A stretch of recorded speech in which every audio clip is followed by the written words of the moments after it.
Hello and welcome to Bringing Education Home. I'm Herb. And I'm Christina. And together we bring you experts and ideas to help grow healthy, happy, successful families that are both inside and outside the box. If you like the show, be sure to follow Christina on Facebook. And please leave us a like review on your favorite podcast platform. Today, I have the pleasure of introducing Vrushali. Vrushali resides in the country of India. Her education, she has a UG Commerce degree in bookkeeping, accounting, and business administration, plus a Cardiff University Lean L1 certification. By day, she is a dog's mom, parent to a human child, and keeps busy as a community volunteer navigating her Karma Yog path. Evenings are for mentoring goal-oriented senior executives who are also pet parents who mainly seek accountability in a mentor who understands that career success comes with all its mandatory networking elements and how to integrate being a loving pet parent to your pet. With telepathy channeled solutions being the secret formula that ties these two. Welcome, Vrushali. Sounds like a really interesting topic to bring up today. It's a pleasure to have you here. Thank you so much. Same here. Excellent. Yeah. As the podcast is for families and parents and things, pets are an integral part to most families, right? There are pets involved in the household usually. And one of the things that we hear often is like, oh my gosh, my pet and my child isn't getting along, or, oh, I'm too busy for my pet, my child, and everything else that has to go in the house. So today we're hoping to dive into some of those topics. So thank you for being here. Let's begin with your passion. What was the major draw to working with pet parents and pets and families and all of this connection that you have around all of this? Thank you. Well, yeah, because I feel everybody is multi-talented. We're just, unique in our own ways. And I had to pick a lane for my sanity. So I combined all my interests together. I absolutely adore animals. With my own pets, I got into being a mindful pet parent. When my human child became a part of the family, and I saw how much having a pet around integrated into, just soft skill development and core manner development in my child, I'm like, okay, that's something I want to work with. So all these little elements came together in a very nice way, wherein my focal point is goal-oriented working parents who have a family, and the family includes children as well as pets. Excellent. Yeah. And, we have had pets our whole life. I had dogs and cats growing up. Herb had dogs and cats growing up. And then when we had our two boys, we had a little dog as well. And even though our children are raised, we still have two doggies running around, and every once in a while you'll hear them. Yeah. Our last dog was supposed to be our last dog, but then we ended up with two more.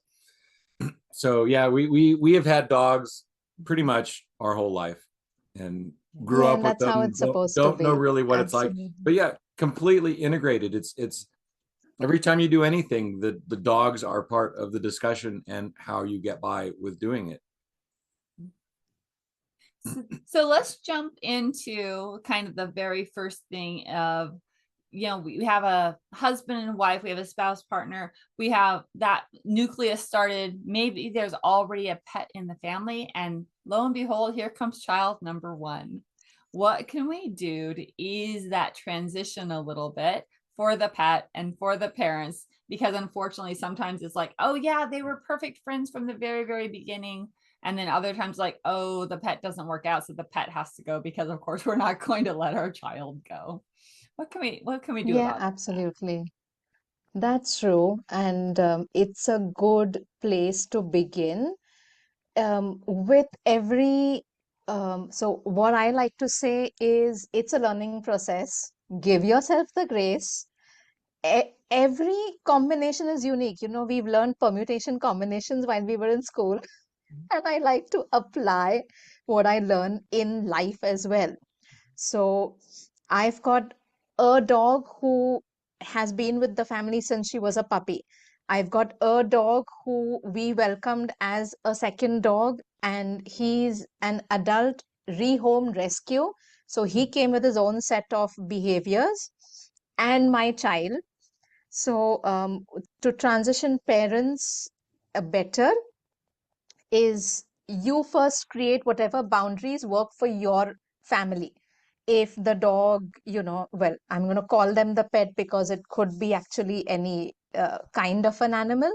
So if your pet, you feel that, the boundary is not going into the nursery, fine. Not going into the kitchen, absolutely fine. You get to decide. As long as you're not being overly insensitive to, the actual nature of the animal. So that's a great boundary to have. And do test runs.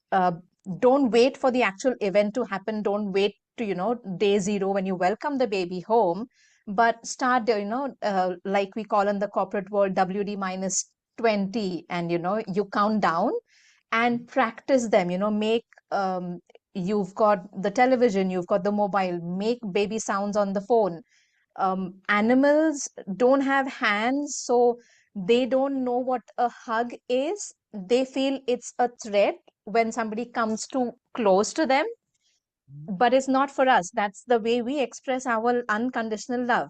So, have a toy doll and hug it around and do baby talk with it, leave it lying on the floor. So, I come back to setting boundaries and doing test runs beforehand. Always keep treats on hand because everybody likes, treats. Every animal likes treats mostly. Keep special treats on hand when they know that this is only out when there's special occasions. And animals are, I say, my dogs have trained me rather than the other way around. So they know exactly what you're up to. So have special treats on hand so they know that they're being extra appreciated when they're behaving extra well. I think these three things are a great starting point. I love that. Yeah, absolutely. I love the test run because a lot of parents don't think about that. It's like, oh yeah, maybe the animal hasn't been around a little one very much. The cousins, the neighbors, the whatever. So yeah, doing that test run with the doll, a baby, right? Yeah. And then after you've done that test run, maybe gently bring in another young child or something to help kind of see what would happen. And I love those boundaries, like nursery, nope, you don't get to cross this door because this is a special space now. Yeah. And we try to do it with the kitchen, but yeah, our two really like their treats. So kitchen is hard to keep them out of. Well, one of them usually sits on the edge and watches. And if the one that's usually kind of underfoot seems to get a treat, then he'll come in and is like, oh, can I have something too? But if she's not getting anything, then he just sits by the edge and watches patiently out of the way.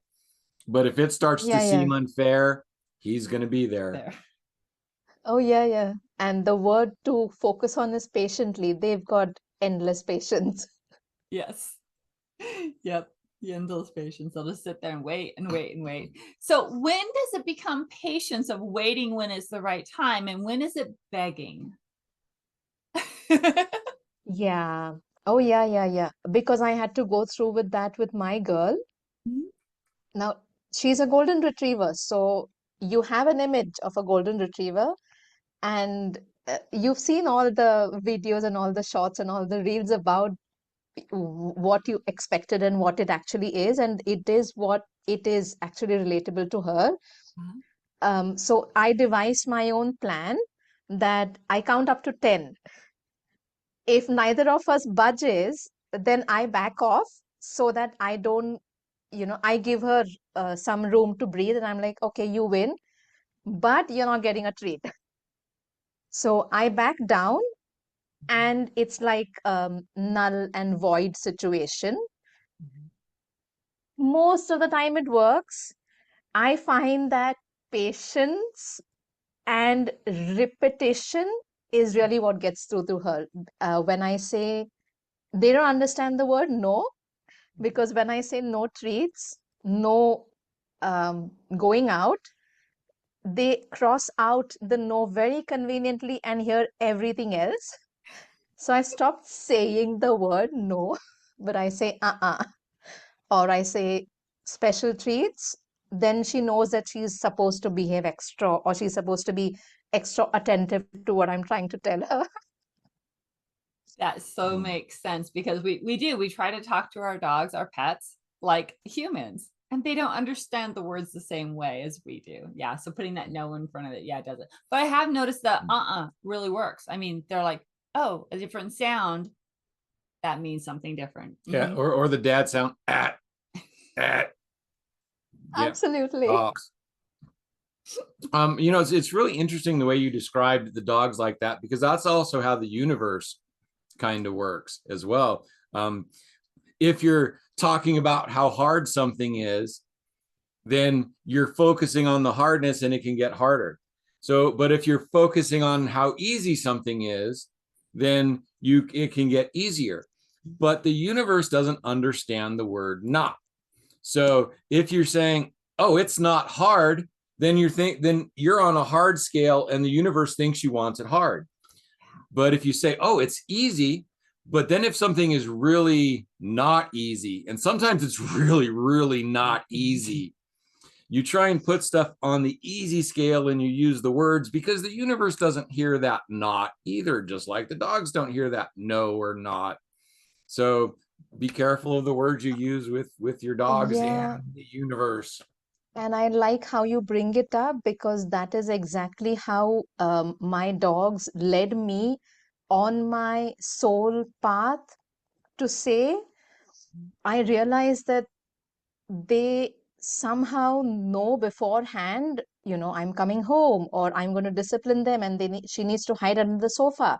I'm like, how does she know I haven't said a word? And that's when, this whole different world of non-verbal communication opened up, and it's been a treat so far. Oh, that is so very true. So we recently moved, and at our new house, sometimes the dogs stay with grandma, right? And so when we go out and the dogs stay with grandma, when we come home, they are absolutely ecstatic. But she said they can hear, they know like 2 to 3 minutes before we even get home. So they start changing their behavior. Sometimes they start vocalizing before we even get in the driveway. And she's like, I am amazed at how attuned they are to whatever it is that lets them know that you are coming home. That's very true. Why? How do they do that? Do you know how they do that? What have you found out about that? Oh, well, yes, I do know the technical term for that, and I do know that intuitively as well. It's also, it's just such a special feeling that somebody is there waiting, with just no judgment or no sign of fatigue. It's just that welcome home. It could be as short a time as 10 minutes, a quick run out, or it could be, 2 days, 2 hours. It's the same sort of longing and welcome that receive. And it makes me feel so special that, I've done something really wonderful to deserve all this attention. And the technical term, well, so because we are all connected energetically, how much ever we want or we don't want to accept that, telepathically, when we start, because we say this in our minds, even though we don't realize it sometimes, that so like while we're doing our work through the day, we keep track that, I've got to pick up the keys and walk out the door. I've got to get into my car. This is where I'm going. So this conversation, when they hear the word I'm going home, they hear the word home and they know that now I can tap into my human's conversation because it relates to me. So they're absolutely keyed in. I think they also have a little bit less in the way. There are so many times where it's like you start thinking about a friend you haven't talked to in a long time and they'll call. When I was in college, I had a really good connection with my mom, and Christina and she would be, oh, I need to talk to your mom. And I'd be like, okay. She'll call in about 5 minutes. And about 5 minutes later, my mom would call. And she would be like, it's just this connection. But then life starts happening and doubt start creeping in, and you stop listening to that. and you stop trusting that. But then still, sometimes you think about that friend and they call and you think, oh, that's weird. I was just thinking about them. Well, dogs don't have all of this Life stuff in the on way. top of it. So when they start thinking about their people, it's like, oh, hey, they're on the way. So they can feel that. So we have that. We have that interconnectedness, but we tune it down, we tune it out. Apparently with dogs, you've actually tuned that up, and now you actually can communicate through some of those energetics with the dogs. Is that correct? I do, yes. And you explained it very well. It's very similar to what you just said about thinking of someone and they call. That's one of the examples I give when sometimes people don't understand what telepathic conversation means. And I'm like, okay, think of it this way. And then they sort of kind of get it. That is so cool. So whenever maybe there's a change in the family, you know, you brought the baby home, you have the boundaries set, things are going well, but then all of a sudden the pet kind of changes. It's like, what happened that now maybe the pet might be a little bit snappier or maybe avoiding the child a little bit more. Can you tune in a little bit for parents and maybe give them some things to look out for before that even happens? Sure. Yes. Well, um, I wouldn't say before it happens, but I would say it's good to be prepared. Um, one thing is now this is a contradiction, but it is the way it is. So the way I explain it is, you know, you normally won't yell your frustrations out at a stranger. You will normally yell out your frustrations to somebody you know. So similarly with dogs, with animals, you know, snapping or getting a little aggressive or not getting out of their comfort zone, they will do this with only somebody who's very close to them. Not because they don't care, but because they've got a frustration and it's built up to such a level that they can't do anything else but to be out of their normal behavior. In this case, I always keep a long leash handy so that if the time comes that they need to be tethered somewhere, it doesn't feel like a punishment, but I get to allocate a space to them, which is still very much a part of the family, just that they are tethered and everybody stays safe. It's also from a telepathic aspect. They try and tell us what all is. I'm trying to think of the right words. Um, behavioral changes in the humans is what they kind of reflect. And the example I'll give here is when you're playing with paint, when children are playing with paint and they splash paint over themselves and they stand in front of the mirror and they think the paint is on the mirror, so they wipe the mirror, but the paint won't go away unless they wash their overalls or wash their face. And that's what the animal is trying to reflect, that um, running around in circles or the zoomies that they do, or not napping during their regular nap times, drinking too much water, itching away.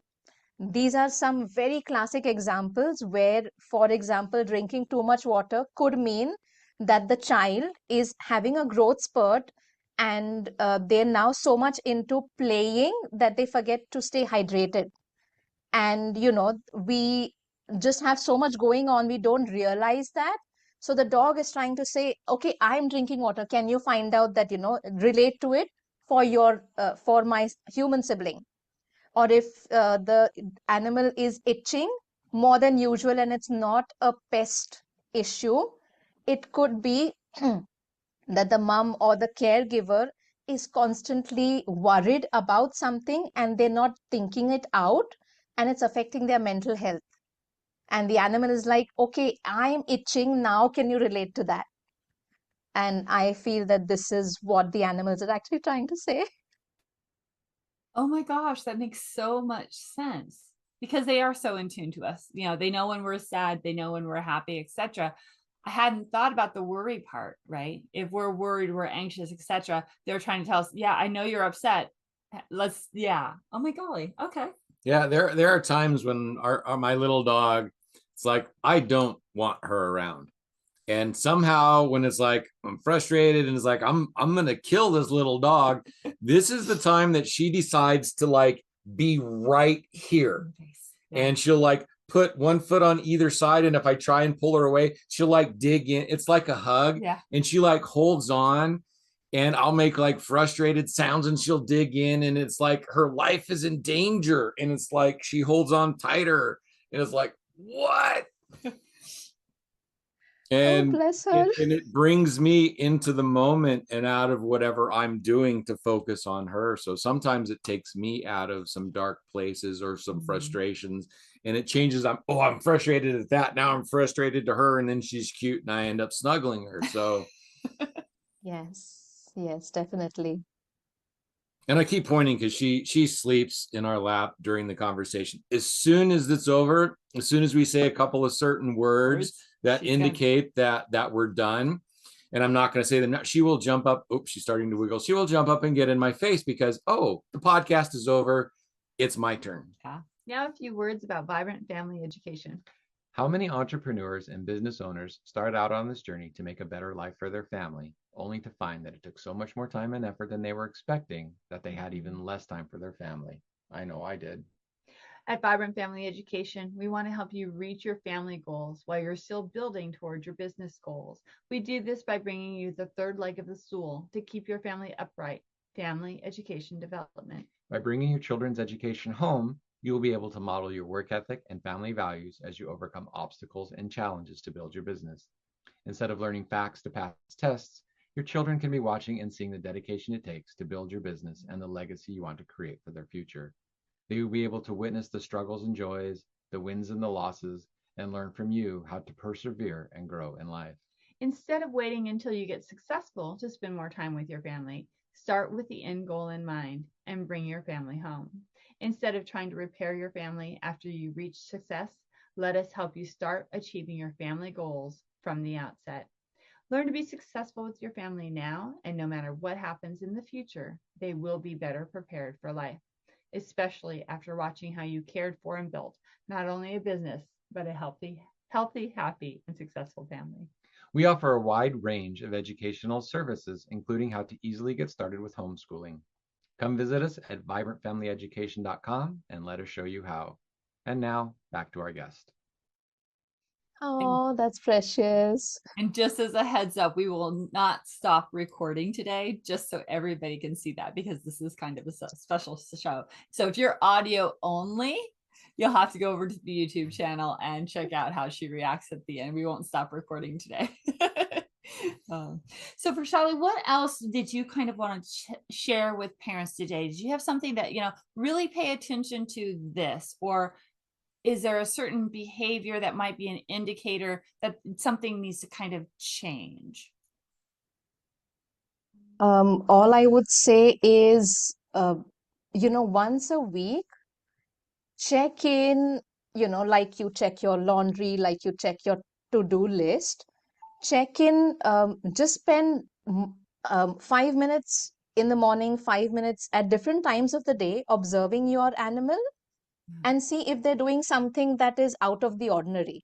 And the reason you really consciously have to make time is because we are around them 24/7, and some cues get missed just because we are so used to them, and we're like, yeah, this is normal, or yeah, this is just how they are today, or it's been a very hot day and they're resting, and you try and miss cues.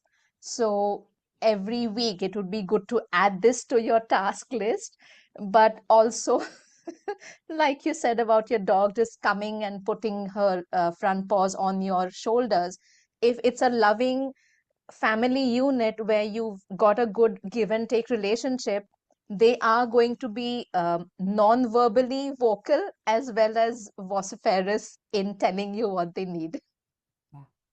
And I love that, because you're so right. I mean, as parents, and we even forget sometimes, right? So we have our little child growing up and we forget that they've grown 2 inches because we're with them every single day. And then we go visit grandma and grandpa or aunt and uncle, and they're like, oh my gosh, you're so much bigger. And then you look at your child, it's like, oh wow, you did grow. Oh, your pants are a little bit short today, right? So yeah, that is a great reminder for pet parents to really check in with their pet, like you said. And so, what a beautiful space if you can just set out on your calendar that 5 or 10 minutes, like you said, on a certain morning, to just like sit on the floor and relax with your pet and really just spend some time with them and observe them. So Yeah. that brought up a saying to me: absence makes the heart grow fonder. Okay. So Absolutely. if you're around somebody all of the time, it's like you start to take them for granted. They're there, you're comfortable, it's there. But then all of a sudden they go away, and it's like, oh hey, there's this sense of missing them. There's this hole. And then when they come back, there's this renewed, oh, I'm happy to see you because I haven't seen you 24 hours a day for a week. And now there's this hours and now I'm recognizing how much I enjoy being around you. But during that time, and people do that with their kids, it's like they start to take their kids it's like, oh no, there's breakfast, there's dinner, there's lunch, there's homework. It's this routine, it's this rut, and you stop identifying how much you're actually in love in the moment, in what your goals were, because your goals are a family, a loving family. And here you are in this moment and just fading into it because it just happens every day, and you forget that this is what you wished for. Very true. And the other thing, as you were saying, reminds me to encourage parents. I call it love notes. You can call it what you want. So it's journaling basically, but because it's called love notes, it resonates with parents a little more.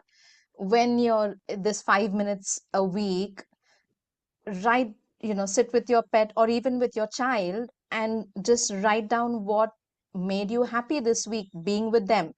And that could be your very own child, scrapbook for when your children are all grown up, to look back at the memories you created, because that's why we do what we do as parents.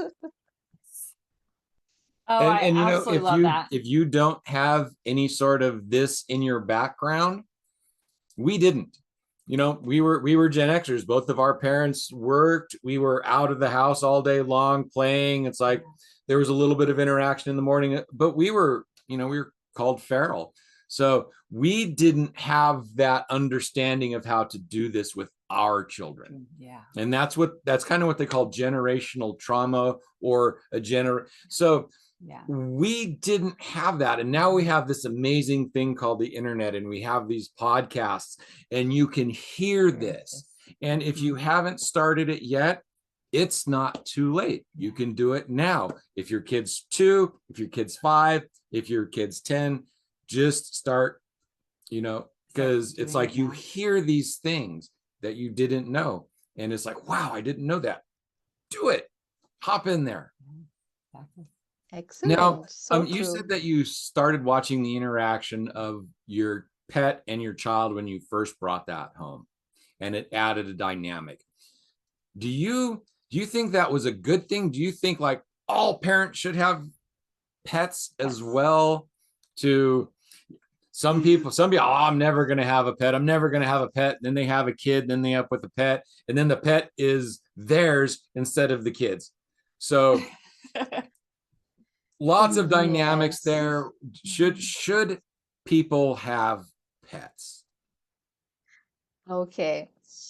I will personally, being the primary parent and the primary animal mom, will say it's a lot of work.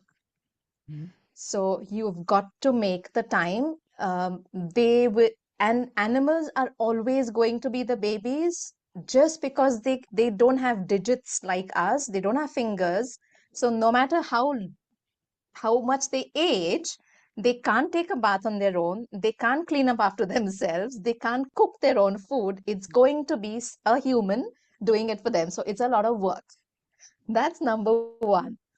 And secondly, if you don't have a pet at the minute, you could, volunteer at places that have animals just so that you get an understanding. There's so much information out there. It gets confusing if you don't have the right guidance. Mhm. It starts as simple as, do you get a amphibian or do you get a feline? Do you get a canine? Do you get a bird? It starts just from what kind of animal do you want to then, all the details, Mhm. male, female, breed, age, rescue, baby, everything, all of these dynamics. It will be great because that's how I started. And I find the advantages of what I did definitely helped in making an informed decision so that I can, I call it bypass the steep cost of regret later on. And it's not a very pleasant place to be in. So if you don't already have an animal, um, your local volunteer, your local rescue, your local shelters, your local veterinarian, I believe they would be happy to have some sort of help part time over the weekends, just to, give out flyers, if nothing else. Because by observing what that little community is doing, we find out so much about what it entails to have a pet. So that's a good place to start. I love that. And in here in America, there's so many rescue groups asking for fosters. And so that's another way to kind of dip your toe in, knowing that that animal most likely isn't going to stay with you, but you never know. You may fall head over heels with them. But at the same time, you get that support of, oh, this is the kind of food they need. This is the kind of training they need. This is this and this. So that the rescues help the fosters understand all of that. So then you're a leg up when you really want your own pet. Mm-hmm. Yeah. The funny thing about fosters in the United States is, unless that's actually your business, almost all fosters actually fail because it's supposed to be a temporary thing. And then the fosters stay with the people who are fostering it forever. It becomes their forever home. There's websites and Facebook groups, foster fails. Foster fails. But yeah, there are, you have to have a mindset to love a dog and let it go. Yeah. But if you can do that, or and again, this whole part of the conversation is just absolutely blowing my mind, again, because I've had a dog all of my life. Yeah. And pets all of my life. We've had rats, we've had cats, dogs, I've never had a bird. Fish. We had fish. And it's like, ran the gamut, come back to dogs, I don't think sometimes we have cats. either. Babysat lizards. Well, we babysat a lizard. Okay. Oh yeah, we babysat a guinea pig. All the rodent things. Yeah. So it's like we do that. We know that it's like part of our upbringing. So the idea of an adult never having a pet and trying to figure out how to do it, that's like mind blowing to me. It's like, I hadn't even crossed my mind. It's like, who doesn't have a pet? And it's like, well, they had to have had one at some point. And Not like you said, it's not that we didn't have pets. It was like I was never responsible for the dog. It was always my parents were there, my grandparents were there. I was the sibling. I wasn't the primary caregiver for that animal. So it got to me a little bit that I need to be a little more responsible. I had a bunch of sisters. I was the only boy. All the dogs became mine. My parents were really like, I'm done, chores. My mom got a dog, it became mine. My dad got a dog, it became mine. My sisters got a dog, it became mine. I got a dog, it became his. Wonderful. Yeah. Yeah, our little one that we were talking about is going to jump up at the end. Yeah, I wanted her. She was supposed to be my pup. But when she came home, he was the one that was home most, and I was off to work every day. And so she bonded with him stronger than with me. And she was a really traumatized pup. So Poor she couldn't sleep unless she was touching somebody. So she would go absolutely bonkers mad. She had to be asleep every 2 hours. And if I had to sit down and she ruined my life. Yeah. Couldn't get anything done. Oh, yeah. That's another thing which non-animal owners don't understand. I do not move because then I've got a coach following me. Yeah. It's 2 dogs and a child. So there's 3 coaches following the engine. And it's not fun. So I'm like, okay, settle down, everybody. I'm staying put. Oh, and if they all settle down and fall asleep at the same time, you're You don't want stuck to there move. because you don't want to interrupt that. So you just it's called doggy That's paralysis. what he calls it. Like That's I don't true, want to move. The dog absolutely. is just Yeah. she's asleep. I'm good. Just Yeah. sit here. Yeah. Awesome.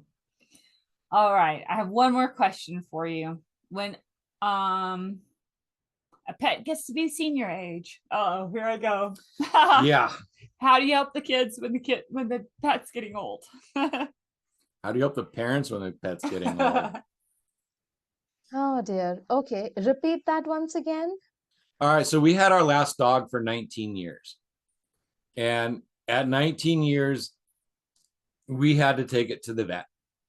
And I still have problems with that. So how do we talk to our children about this stuff? Okay. With my child, because I've been an active parent, I know that he likes to know about stuff. It was different when I was a child. I was fine with not knowing stuff. I was like, oh, we're going out. It didn't matter to me if you were going to the garden, if you were going shopping, if you were going for lunch. I was like, yeah, okay. Uh, I just need to wear my clothes and sit in the car with my parents. But my child is very different. So once I realized that he likes to know, and how I found that out is again an interesting story, because it should give the parents an idea about how, to solve the question about the how.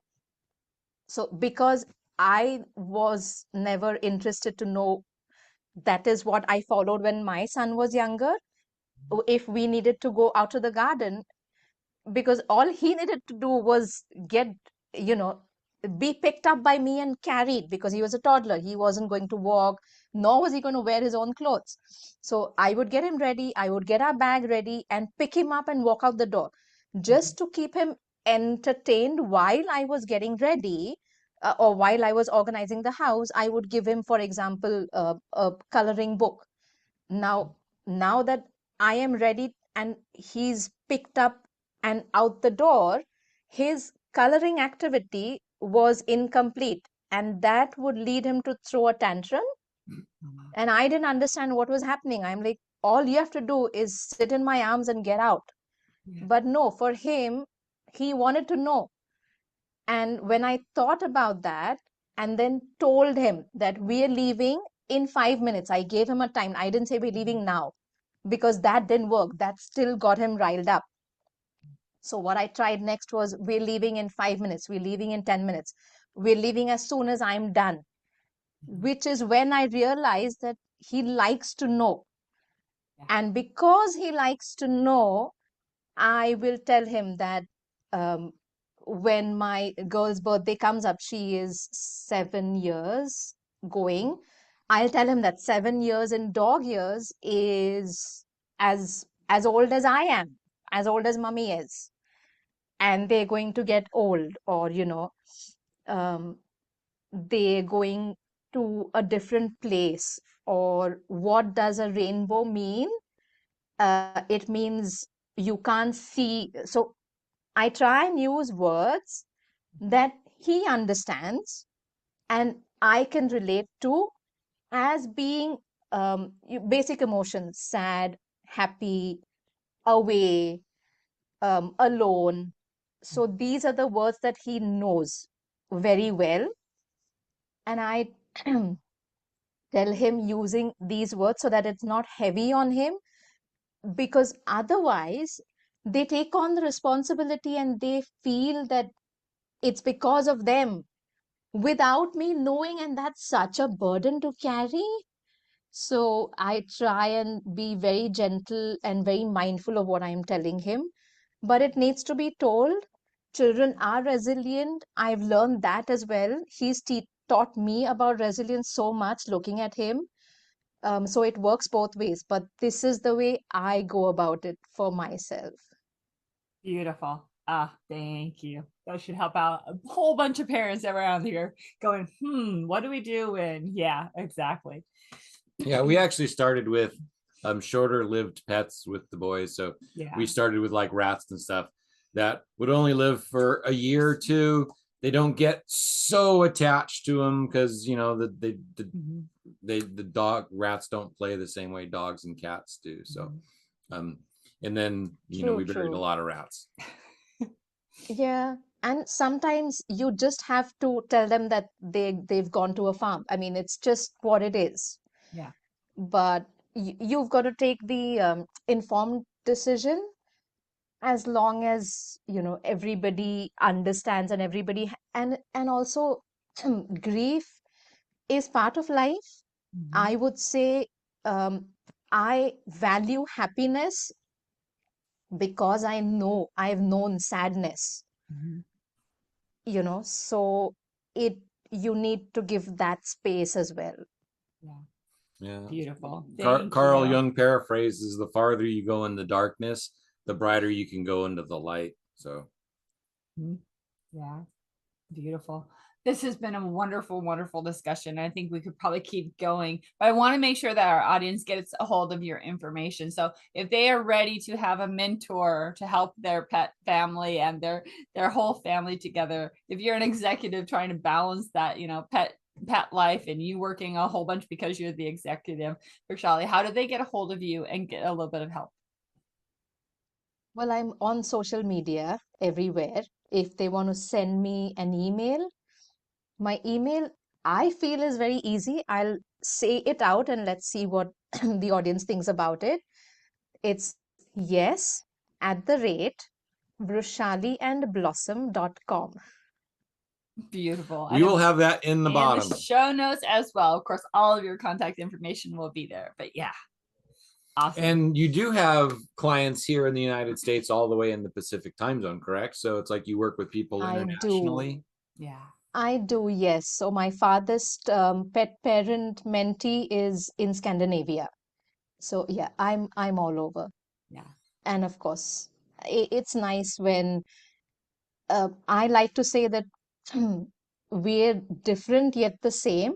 So if you feel that you need a year to listen to, but nothing else, that's perfectly all right. It doesn't have to be something that is regional per se. I'm very happy to offer support. Yeah. And Americans are really weird with their pets. So it's like, if they get sick and their pets get sick and they're given a medication and their pets are given a medication, they will make sure their pets get the medication and they won't take theirs consistently. Yeah. So people will take care of their pets better than they take care of themselves. In some cases, yeah. You know, they'll get a pet for free and then spend tens of thousands of dollars to keep it alive for a couple of more months. You just disappeared. So yeah, you know, Americans are crazy for their pets, and so many of them are totally worth it, and because pets are amazing. They are totally worth it. That I agree. Yes, absolutely. And they can teach us so much. They can teach our children so much. So if you are a parent, if you are a family willing to take on that responsibility, training, feeding, bathing, vet bills, etc., also think of all the benefits that come with it, the growth, the exploration, it sounds rough, but it's like we don't even think about it anymore. It's just part of life. There is no extra effort to it. It's just family, and it's totally worth it, as you'll see when we actually end this or almost end this. Yes.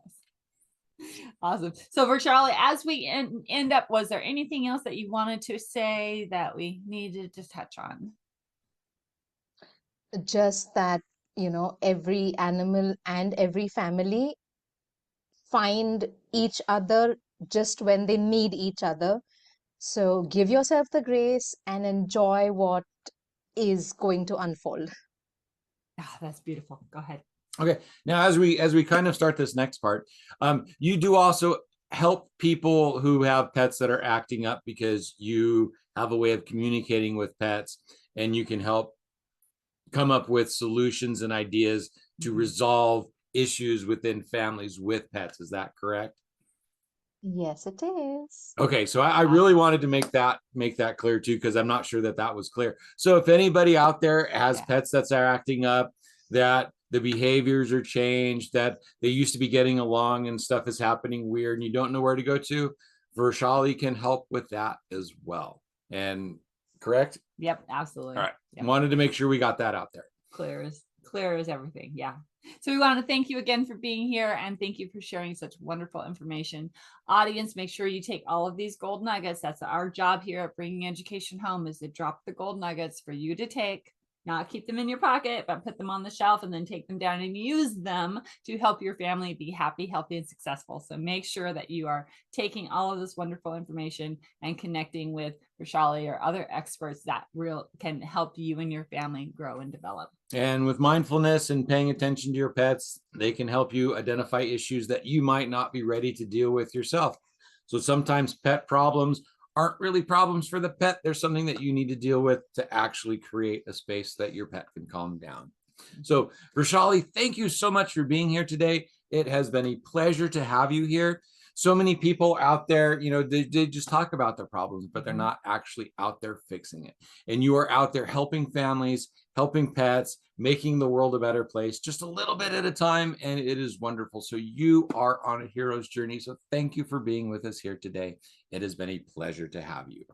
And that is part of the words that wake up the dog. And the other one is that we say is when we start to say bye for now. And here she comes. Oh, yep. You got to let her go. Yep. So there she is. Here's the hug that I'm talking about. It's just one side at the moment. Oh, and now there's it's Oh, complete. she's so And precious. if I try and pull her away, she like holds on and comes back. So every day that we say goodbye on this show, this is what happens after we turn off the recording. She will sit quietly, not make a sound for the whole thing. But as soon as we say goodbye, she pops up. Yep, she knows. So, all right, audience, so there you are. Thank you again, Vrushali. Thank you, audience, and we will talk to you all later. Bye for now. Hello, and welcome to Bringing Education Home. I'm Herb. And I'm Christina. And together we bring you experts